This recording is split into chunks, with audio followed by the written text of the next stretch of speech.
Olá, meus amores, tudo bom com vocês? Sejam muito bem-vindos a mais uma aulinha aqui no nosso canal do YouTube. Seja muito bem-vindo, seja muito bem-vinda, seja muito bem-vinde. Eu sou Rafael Vilaça, professor de Física do Descomplica. Esse aqui é meu Instagram, você pode me seguir nas minhas redes sociais. E eu tô aqui para poder conversar com vocês um assunto muito importante que o Enem gosta de paixão. Ano sim, outro também aparece esse troço no Enem, até rimou, né? Que é a hidrostática. Mas antes de mais nada, quero pedir 3 coisas para você. Primeiro, se inscreve no nosso canal se você não é inscrito ainda. Segundo, ativa o sininho, ativa a notificação aqui embaixo para receber notificação sempre que a gente lançar aulinha como essa no nosso canal, atividades, etc e tal, tudo aquilo que você pode ter acesso com a maior qualidade que eu te garanto.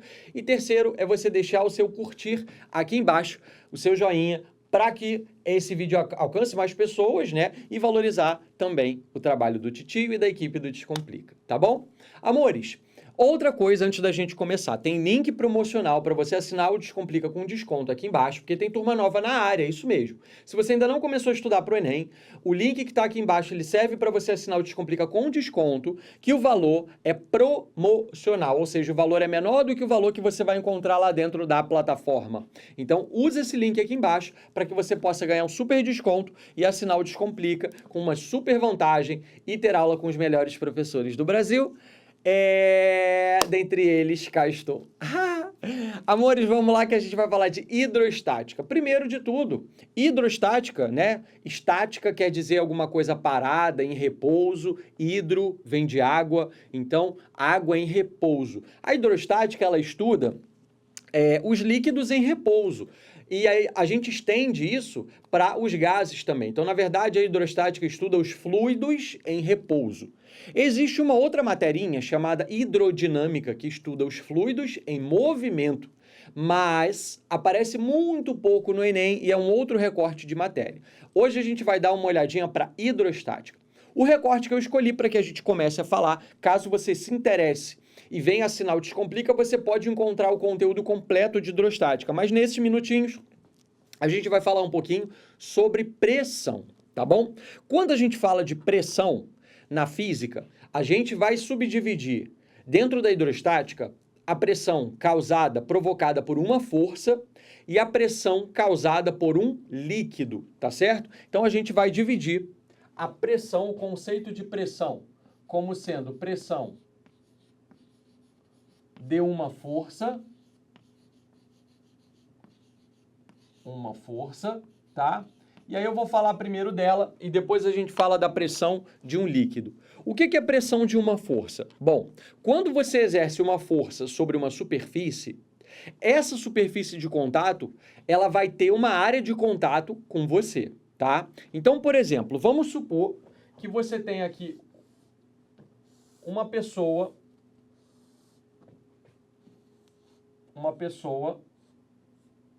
aqui é o sapatinho da pessoa, tá? Apoiada no chão. Essa pessoa, ela tá apoiada no solo. O que acontece? A força que a pessoa exerce sobre o solo vai ser igual ao peso da própria pessoa. Então, aqui, a força que a pessoa exerce sobre o chão vai ser igual ao peso da própria pessoa. Tudo bem? Ao peso dela mesma, porque o peso é uma força, e a força que corpos que têm massa exercem quando em cima de uma superfície. Na verdade, o peso não pressupõe que você esteja em cima de uma superfície. Se você tem massa, está sobre a gravidade do planeta Terra, você tem o peso, porque vai ser a força que vai te atrair ao centro da Terra, tá? Só que se você está paradinho no chão, a força que você faz no chão é numericamente igual ao seu peso. Pois bem, o contato, a área de contato entre o pezinho dessa pessoa,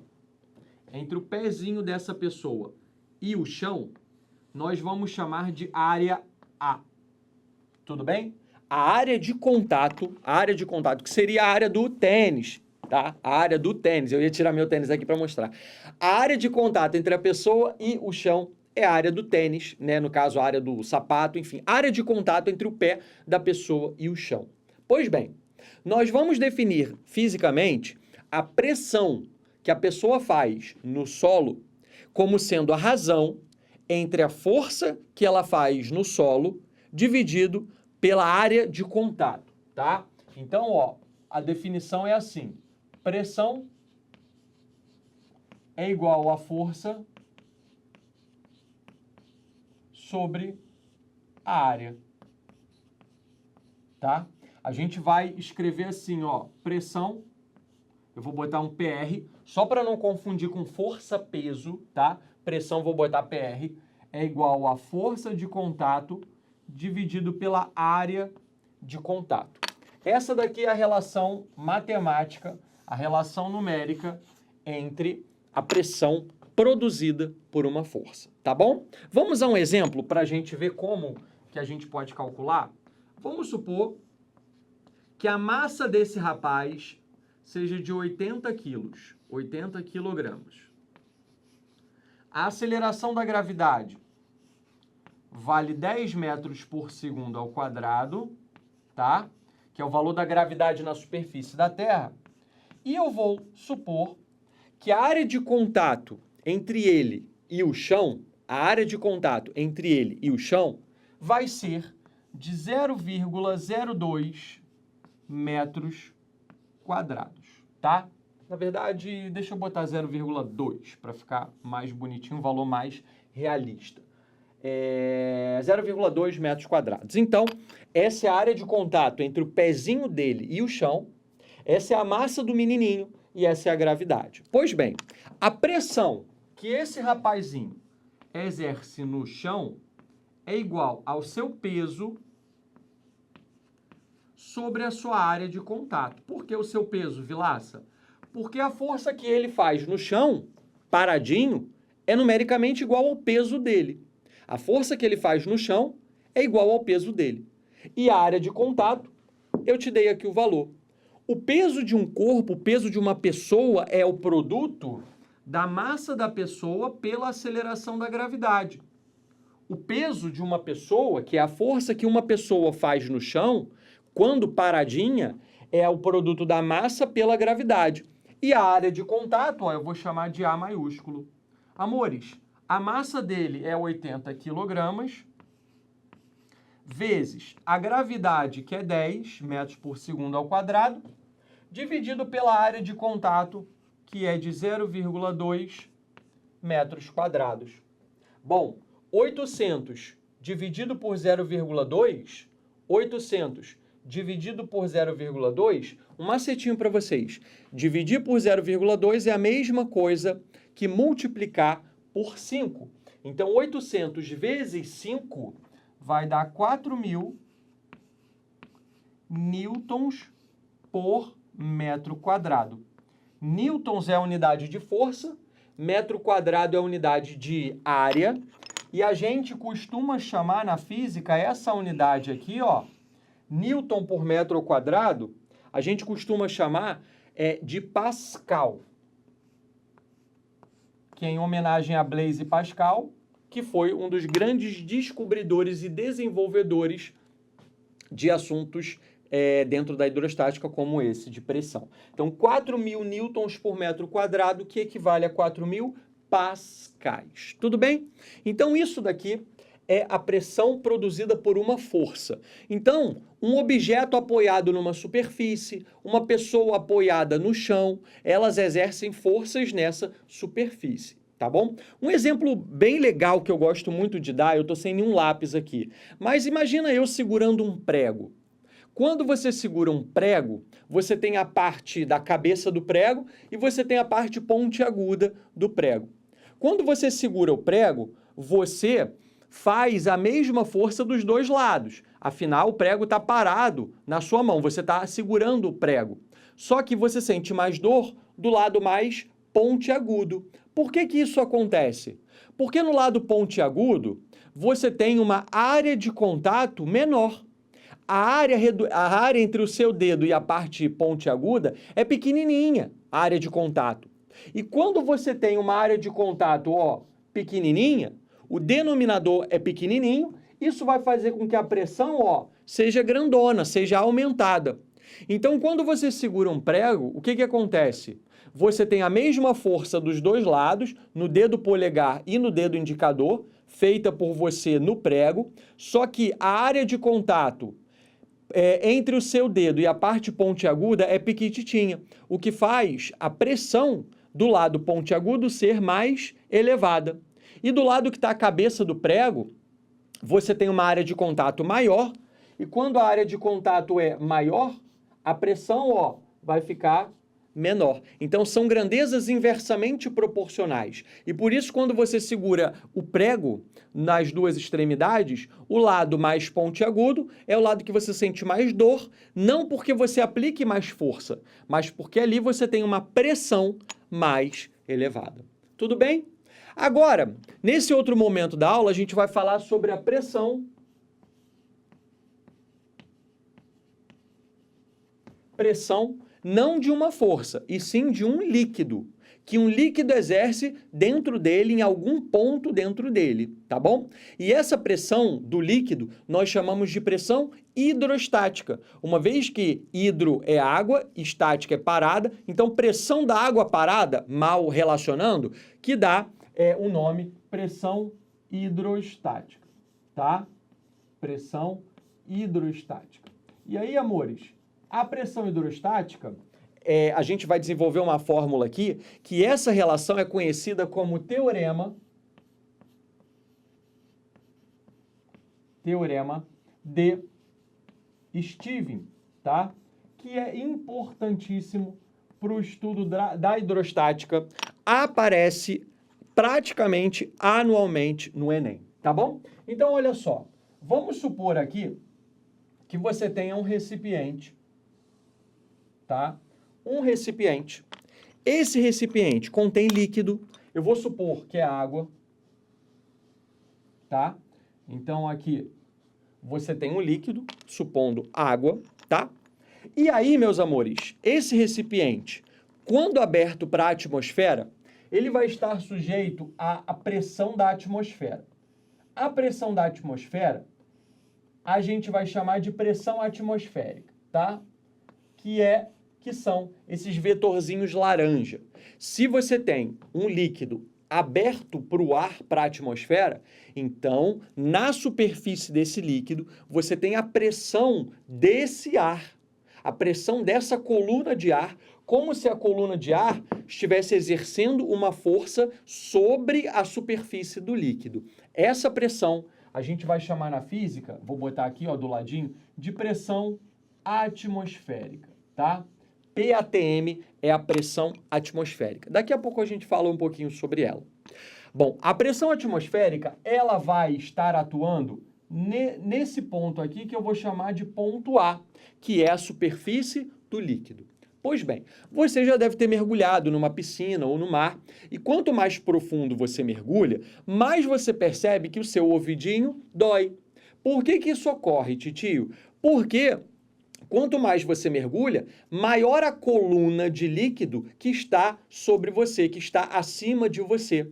Essa coluna de líquido exerce uma pressão no seu ouvido e por isso machuca o seu ouvidinho, porque a gente tem um limite que o nosso organismo tolera dessa pressão externa produzida por essa altura, né, por essa superfície de líquido.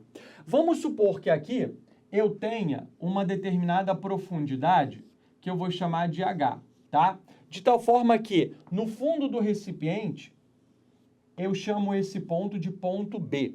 Então, o ponto A é a superfície do recipiente, onde só temos atuando a pressão da atmosfera, e o ponto B é o fundo do recipiente, onde você tem, além da pressão atmosférica, a pressão do líquido, a pressão dessa coluna de líquido atuando. Tá?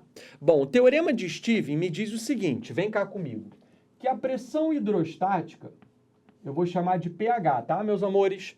Pressão hidrostática eu chamo de pH. Ela vai ser proporcional à densidade do líquido. Obviamente, quanto mais denso for o líquido, maior pressão esse líquido exerce no fundo do recipiente. Então, a pressão do líquido, ela está diretamente ligada à densidade do líquido. Então, ó, a densidade do líquido, vou chamar de DL, densidade do líquido, multiplicado pela aceleração da gravidade, multiplicado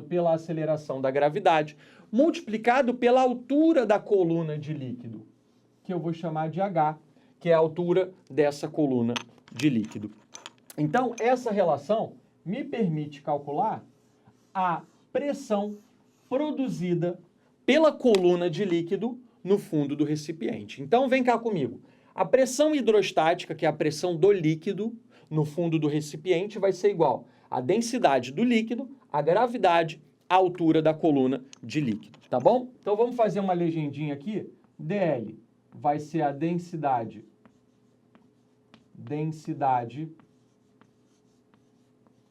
do líquido,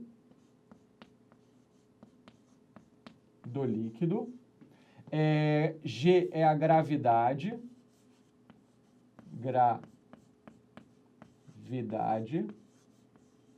e H vai ser a altura, tá? E pH é a pressão hidrostática, pressão do líquido. Amores, uma pequena observação que vai ser muito relevante aqui pra gente. Observação. A densidade da água, ela pode aparecer em duas unidades. Duas são muito famosas.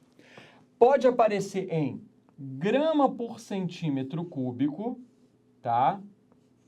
Grama por centímetro cúbico. E pode aparecer uma outra unidade, que é o quilograma por metro cúbico, tá? Deixa eu botar aqui um pouquinho mais para baixo. Dá para ver? Acho que vai dar para ver. Vamos lá. Vou botar aqui um pouquinho mais para baixo, mas acho que eu não vou cortar, não. Deixa eu ver aqui. Não vou cortar, não. Ó, a densidade da água, grama por centímetro cúbico. Deixa eu conferir se eu cortei. Cortei um pouquinho. Que droga! Tudo bem. 1 grama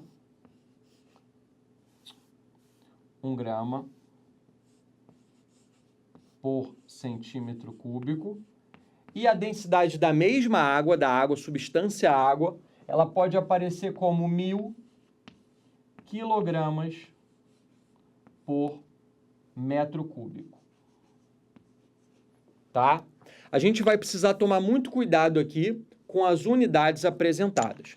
A densidade da água, ela é 1 grama por mililitro, 1 grama por centímetro cúbico. Mililitro e centímetro cúbico é a mesma coisa. Ou 1000 quilogramas por metro cúbico. 1000 quilogramas por metro cúbico. Bom, qual unidade usar? Nessa relação da pressão hidrostática, da pressão produzida por um líquido pelo teorema de Stevens, a unidade a ser usada aqui é a unidade da densidade no sistema internacional, no famoso SI, que é essa daqui, ó, quilogramas por metro cúbico. Então, toda vez que você precisar trabalhar com a substância água, na relação de Stevens, no teorema de Stevens, você precisa usar o valor 1000 quilogramas por metro cúbico. E essa conversão aqui, caso uma questão te dê o valor de uma densidade de um líquido em grama por centímetro cúbico, para que você consiga converter, passar para quilograma por metro cúbico, basta que você multiplique por 1000. Então, de grama por centímetro cúbico para quilograma por metro cúbico, você multiplica por 1000. E adivinha? O contrário de quilograma por metro cúbico para grama por centímetro cúbico, quase cortei, ó, você divide por 1000. Cortei? Não cortei, dá para ver aí piquititinho, tá bom? Então, essa é a transformação de unidade. Então, recapitulando, nós temos dois tipos de pressão quando a gente fala de pressão. A gente tem a pressão causada por uma força e a pressão causada por um líquido. Se a pressão é produzida por uma força, a gente calcula o valor dessa pressão fazendo a razão da força pela área de contato, pela área de atuação. E quando a pressão é produzida por um líquido, essa pressão pode ser calculada pelo produto da densidade com a gravidade com a altura, famoso DGH, densidade do líquido, gravidade, altura da coluna de líquido que você tem em questão. Um último detalhe, existe uma terceira pressão, né, que é a pressão da atmosfera, e a pressão da atmosfera é a pressão produzida pela coluna de ar, pela atmosfera ali naquela região. A nível do mar, a título de curiosidade, a pressão atmosférica, vou colocar aqui em cima, a nível do mar, A pressão atmosférica, ela vale 1 vezes 10 elevado à quinta ou simplesmente 10 elevado à quinta Pascal, tá? Esse valor a gente convencionou, a gente concordou que vale uma atmosfera, tá? Então, 1 atm de pressão equivale a 100.000 pascais, que é a pressão da atmosfera a nível do mar, tá bom? Amores, tem link para assinar o Descomplica com desconto aqui embaixo. Espero todos vocês para virem ter aula comigo dentro da plataforma. Aqui sai valor super com desconto. Eu vou sair da frente só para você dar o seu print e a gente vai encerrar. Eu espero vocês. Até a próxima!